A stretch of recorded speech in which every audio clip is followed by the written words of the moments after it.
কয়টা গুলি করবে?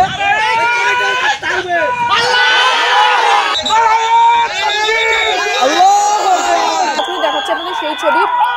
এক বিএসএফ কর্মীর মাথায় পাথরের আঘাত লেগেছে। বিএসএফ জওয়ানকে স্থানীয় স্বাস্থ্য কেন্দ্রে নিয়ে যাওয়া হয়েছে। সুখদেবপুরের আগেও এই যে দেখুন আরো একটি বোমা রাখা এবং কিরণচুন বর্ডারে তুমুল একটা উত্তেজনা চলছে। দেখতে পাচ্ছেন যে চাঁপাই নবাবগঞ্জের শিবগঞ্জের বিনোদপুর সীমান্তে আজকের সকাল পরিণত হয়েছে রণক্ষেত্রে। ভারতীয় দখলদারি এবং বেপরোয়া আক্রমণ প্রতিরোধে বাংলাদেশি নাগরিক এবং বিজিবি একজোট হয়ে দেখিয়েছে অনন্য সাহসিকতা। প্রথমে মনে হচ্ছিল এটি হয়তো সীমান্তবর্তী কোনো সাধারণ ঘটনাই, কিন্তু বাস্তবতা হলো এটি ছিল সুপরিকল্পিত একটি অনুপ্রবেশ। ভারতীয় সীমান্তরক্ষী বাহিনী বিএসএফ ৬০০-এর বেশি ভারতীয় সাধারণ নাগরিককে সংগঠিত করে তাদের ঠেলে দেয় বাংলাদেশের ভেতরে। স্থানীয়দের অভিযোগ, এসব মানুষ ফসল নষ্ট করতে এবং জমির গাছপালা কাটার উদ্দেশ্যে প্রবেশ করেছিল। স্থানীয়দের সাথে কথা বলে জানা যায়, বিএসএফের সহযোগিতায় শত শত ভারতীয় সীমান্ত পেরিয়ে বাংলাদেশে প্রবেশ করে। মুহূর্তের মধ্যে সীমান্ত এলাকার মানুষ আতঙ্কিত হয়ে পড়ে।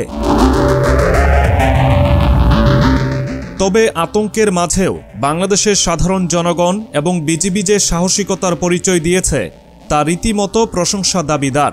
প্রথমে হঠাৎ করে অপ্রস্তুত হয়েও বাংলাদেশি নাগরিকরা পাল্টা প্রতিরোধে মাঠে নামে। তাদের সাহসিকতায় একদিকে দখলদার ভারতীয়রা দিশেহারা হয়ে পড়ে। বিজিবি পরিস্থিতি নিয়ন্ত্রণে দ্রুত উদ্যোগ নেয়। তাদের মাইকিং শুনে স্থানীয়রা ছুটে আসেন বিজিবির সহায়তায়। এ সময় নারায়ে তাকবীর স্লোগান দিয়ে সশব্দে প্রতিবাদ শুরু হয়। দুই পক্ষের মধ্যে হাতাহাতি, পাথর ছোড়া, এমনকি বিস্ফোরণ ঘটানোর ঘটনাও ঘটে। ভারতীয়রা ককটেল বিস্ফোরণ এবং সাউন্ড গ্রেনেড ব্যবহার করলেও তাতে বাংলাদেশের জনগণের প্রতিরোধ ভাঙানো যায়নি। স্থানীয়দের বক্তব্য অনুযায়ী সকাল থেকেই ভারতীয়রা ফসল কাটার চেষ্টা করছিল। চৌকা এবং কিরণগঞ্জ সীমান্ত ফাঁড়ির মাঝে বাংলাদেশের জমির কাঁচা গম কেটে নিতে চাওয়া নিয়েই মূলত উত্তেজনার সূচনা। বিএসএফ তাদের নাগরিকদের দিয়ে জমির দখল নেওয়ার চেষ্টা করছিল। এরপর একের পর এক উত্তেজনার ঘটনা ঘটে। ভারতে জয় শ্রীরাম স্লোগান দেওয়ার পাশাপাশি টিয়ার গ্যাস এবং ককটেলের বিস্ফোরণে পুরো সীমান্তে ভয়ঙ্কর পরিস্থিতি সৃষ্টি হয়। পাথরের আঘাতে এবং ককটেল বিস্ফোরণে বাংলাদেশিদের আহত হতে দেখা যায়। জানা গেছে বাংলাদেশি ৫ জন নাগরিক গুরুতর আহত হয়েছেন। তাদের মধ্যে অন্যতম ফারুক, মেজবাউল, রনি এবং সুজন। এছাড়াও আরও একজনের নাম জানা যায়নি। আহতদের চিকিৎসার জন্য স্থানীয় স্বাস্থ্য কেন্দ্রে নিয়ে যাওয়া হয়েছে। একই সঙ্গে বিজিবির একজন সদস্য গুরুতর আহত হয়েছেন। বিস্ফোরণে তার শরীরের একটি অংশ পড়ে যায়, তবে তার অবস্থা এখন স্থিতিশীল বলে জানা গেছে। বাংলাদেশের গ্রামবাসীদের প্রতিবাদে এবং বিজিবির তৎপরতায় ভারতীয়রা দ্রুত পিছু হটতে বাধ্য হয়। স্থানীয়দের মধ্যে একজন জানান, বিজিবির মাইকিং শুনে গ্রামবাসীরা গ্রুপে এসে বিএসএফ এবং তাদের সহযোগীদের প্রতিরোধ গড়ে তোলে। এ সময় তারা আল্লাহু আকবার স্লোগান দিয়ে একসঙ্গে এগিয়ে যায়। ভারতীয়রা বুঝতে পারে তারা এমন প্রতিরোধের সম্মুখীন হবে না বলে ভেবেছিল।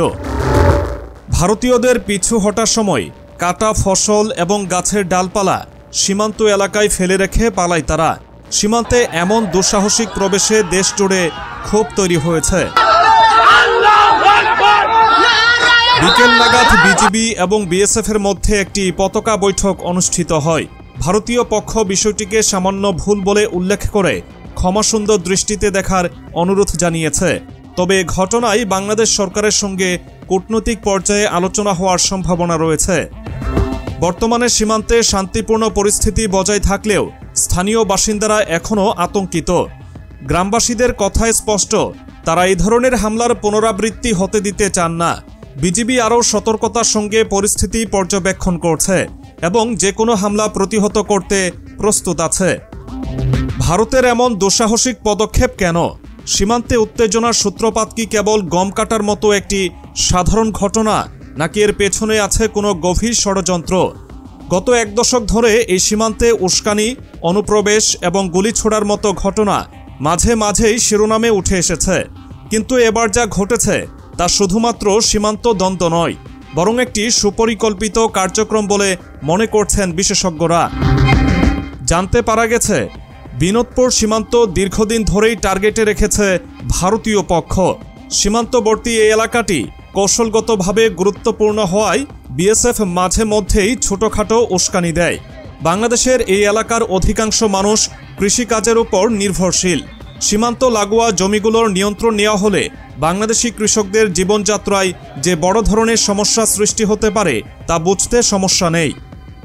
স্থানীয় এক প্রত্যক্ষদর্শী বলেন, শুরুতে গম কেটে নেয়ার মতো ঘটনাকে আমরা বড় কিছু ভেবে দেখিনি, কিন্তু যখন ভারতে 600-এর বেশি লোকজন এলো আর বিএসএফ কাঁটাতারের বাইরে দাঁড়িয়ে নিরাপত্তা দিচ্ছিল, তখনই বোঝা গেল এর পেছনে বড় ষড়যন্ত্র রয়েছে। বিজিবি সূত্র জানায়, সংঘর্ষের সময় ভারতীয় নাগরিকদের মধ্যে বেশ কয়েকজনকে দেখা গেছে হেলমেট পরে লাঠি এবং ধারালো অস্ত্র নিয়ে সীমান্তে এগিয়ে আসতে। এ ঘটনাটি পরিকল্পিত হামলার প্রমাণ হিসেবে তুলে ধরছেন বিশ্লেষকরা। বিজিবি দ্রুত পদক্ষেপেই ভারতীয় পক্ষ পরিকল্পনা অনুযায়ী সংঘর্ষ দীর্ঘায়িত করতে পারেনি। তবে বিশেষজ্ঞরা মনে করেন এর পেছনে রয়েছে স্থানীয় জমি দখলের ইচ্ছে এবং দীর্ঘমেয়াদী গোষ্ঠীগত স্বার্থ। বিগত কয়েক বছরের পরিসংখ্যান বলছে, চাঁপাইনবাবগঞ্জের শিবগঞ্জ সীমান্তে বিএসএফের তৎপরতা ক্রমেই বাড়ছে। তাদের সাম্প্রতিক কার্যক্রম, যেমন সীমান্তবর্তী জনগণকে উস্কানি দেওয়া, নিরীহ বাংলাদেশিদের লক্ষ্য করে গুলিবর্ষণ এবং জমিতে দখলদারি চালানোর চেষ্টা, এই ঘটনাগুলো ধারাবাহিকতাকেই এবার এই সংঘর্ষ আরও তীব্র হয়েছে। কিন্তু প্রশ্ন হলো, এমন সময়ে ভারতের এই পদক্ষেপের পেছনে রাজনৈতিক উদ্দেশ্য কি? দক্ষিণ এশিয়ার কূটনৈতিক বিশেষজ্ঞরা বলছেন, ভারতের মধ্যবর্তী নির্বাচনের আগে এই ধরনের অস্থিরতা তৈরি করা প্রায়ই একটি স্বাভাবিক পন্থা হয়ে দাঁড়িয়েছে। নিজেদের রাজনৈতিক ক্ষমতা সংহত করতে এবং নাগরিকদের ভেতর একটি কৃত্রিম বৈরিতা সৃষ্টি করতেই এই ধরনের সংঘর্ষের আশ্রয় নেওয়া হয়। বাংলাদেশের পক্ষে সীমান্তে বিজিবির উপস্থিতি এবং তাৎক্ষণিক প্রতিরোধ প্রমাণ করেছে যে আমরা নিজেদের সার্বভৌমত্ব বজায় রাখতে সর্বদা প্রস্তুত। এই ঘটনার ভিডিও এবং চিত্র ইতোমধ্যেই সোশ্যাল মিডিয়ায় ছড়িয়ে পড়েছে। সাধারণ মানুষ এখন প্রতিবাদমুখর। সামাজিক মাধ্যম বিশেষজ্ঞদের মতে, এদিকে সাধারণ বাংলাদেশিদের সম্মিলিত সাহস এবং অন্যদিকে বিএসএফের অব্যবস্থাপনা দুই পক্ষের মনোভাবের তফাৎ বুঝিয়ে দিয়েছে। সীমান্তে দাঁড়িয়ে মাটির প্রতি ভালোবাসা প্রকাশের একটি নিখুঁত উদাহরণ তুলে ধরেছে শিবগঞ্জের সাধারণ মানুষ। কূটনৈতিক পর্যায়ে প্রশ্ন উঠছে, দুই দেশের মধ্যে শান্তি ও স্থিতি বজায় রাখতে ভারতের এমন দমনমূলক কৌশলের প্রতিক্রিয়া কতটা কঠোর হওয়া উচিত? বাংলাদেশের স্বরাষ্ট্র মন্ত্রণালয় থেকে এরই মধ্যে কড়া বার্তা দেওয়া হয়েছে। বিজিবির এক কর্মকর্তা বলেন, আমরা যে কোনো মূল্যে আমাদের জনগণকে নিরাপদ রাখতে এবং সার্বভৌমত্ব রক্ষা করতে প্রস্তুত। ভারতীয় বাহিনীর এ ধরনের কার্যকলাপ কোনোভাবেই সহ্য করা হবে না। বাংলাদেশি কর্তৃপক্ষ এই মুহূর্তে সীমান্তের নিরাপত্তা বাড়িয়েছে। পতাকা বৈঠক চললেও স্থানীয় মানুষদের আশ্বস্ত করতে পর্যাপ্ত বিজিবি সদস্য মোতায়েন করা হয়েছে। এই ঘটনার গভীর রাজনৈতিক এবং সামাজিক প্রভাব নিয়ে কথা বলতে শুরু করেছেন বিভিন্ন দেশের বিশ্লেষকরাও। ভারতের অভ্যন্তরীণ রাজনীতি কি বাংলাদেশের সঙ্গে এমন সংঘাত বাড়িয়ে দেওয়ার কারণ, নাকি এর পেছনে রয়েছে ভিন্ন কোনো ষড়যন্ত্র? সীমান্তে তুমুল সংঘর্ষে আহতদের আর্তনাদ, ধ্বংসপ্রাপ্ত ফসলের সারি আর সাধারণ মানুষের অশ্রুসজল চোখ পুরো ঘটনাকে আরও হৃদয় বিদারক করে তুলেছে।